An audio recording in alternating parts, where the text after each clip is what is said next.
Hey developers, if you're building an Angular app, you need to make sure the right people can get in and the wrong people can't. You need authentication and access control. Authentication verifies user identities to prevent unauthorized access. Access control manages what authenticated users can do.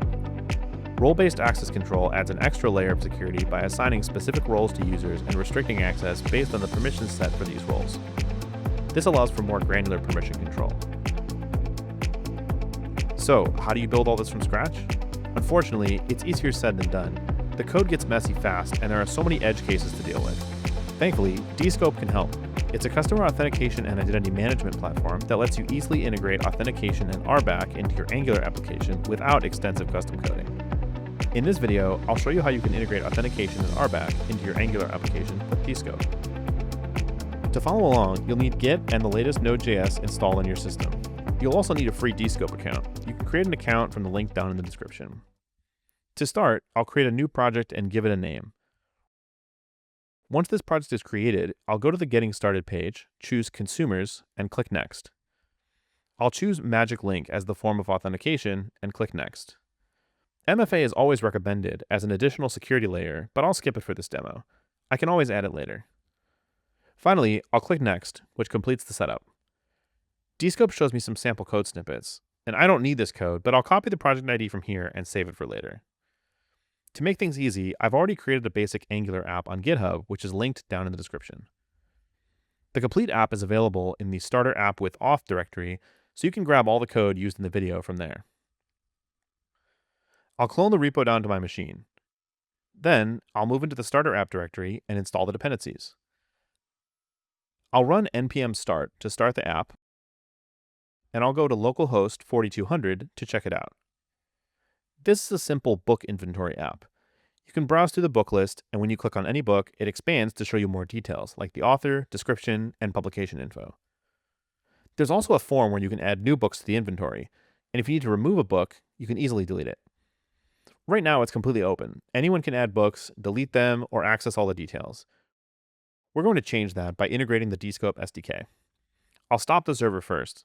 Then, I'll run this npm install command to install the Descope SDK. I'll open source/app/app.module.ts and add this function. It tells Descope to refresh the session and the user when the app is initialized. In the imports array, I'll add this code. It initializes the Descope auth module with a project ID configuration and uses the forRoot static method to enable global setup for authentication in the Angular application. I don't want to forget to paste my project ID right here. In the providers array, I'll add this code. It ensures the necessary initialization tasks, like refreshing authentication, are completed before the app is fully operational, and that HTTP requests are handled with the Descope interceptor. Let's not forget to add the imports.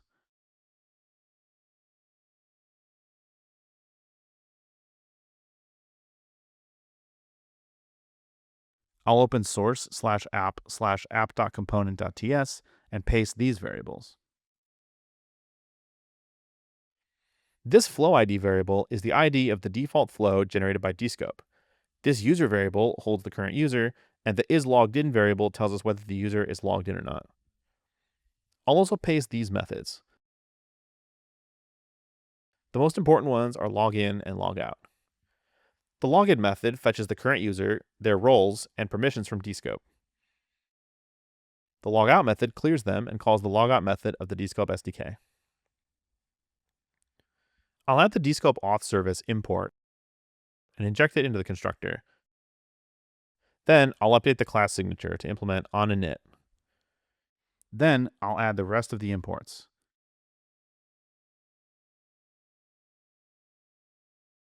In source/app/app.component.html, I'll paste this code. It loads the Descope component, which shows a login screen to the user. In the other div, I'll add this condition. This only shows the inventory page if the user is logged in. Finally, I'll add a logout button. In app.component.css, I'll add a bit of CSS to style the login page a little. Now let's run the app again. As you can see, I'm asked to log in.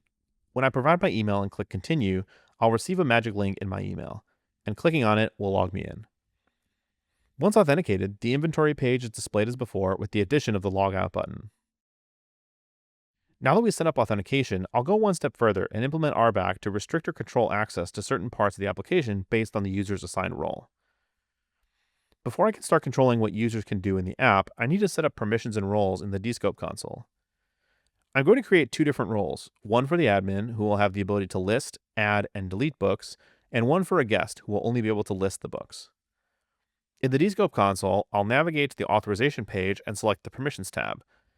I'll add a new permission and name it List. Similarly, I'll add two more permissions named Add and Delete. Now I'll add a role. I'll go to the Roles tab and add a new role. I'll name it Admin and add all three permissions. Then I'll create another role named Guest and only give it the List permission. Next, I can assign the roles to users.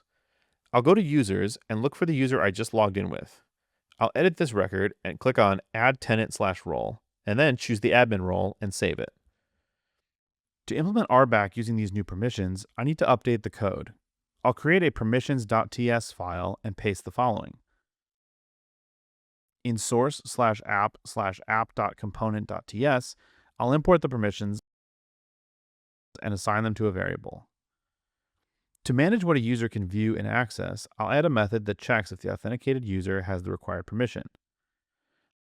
I'll update source/app/app.component.html to include the has permissions method, which conditionally renders or enables different parts of the application. The code first specifies that both the admin and guest roles can view the list. It also enables the delete button for the admin and disables it for the guest. Finally, the code gives the admin access to the add form, but hides it from the guest. Let's run the application and test it. Since I gave my user the admin role, I can see the books as well as the add and delete buttons. Now let's go back to Descope and change my user role to guest. If I refresh the app, I can see the list, but the add button is gone. I also can't delete any books. And that's it. In just a few minutes, I transformed a completely open Angular app into a secure, role-based system.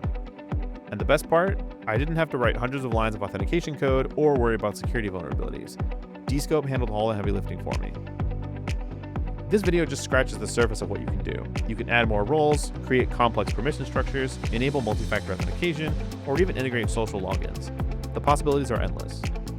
If you found this helpful, give the video a thumbs up and subscribe for more Angular tutorials. Don't forget to grab the complete source code from the GitHub link down in the description below.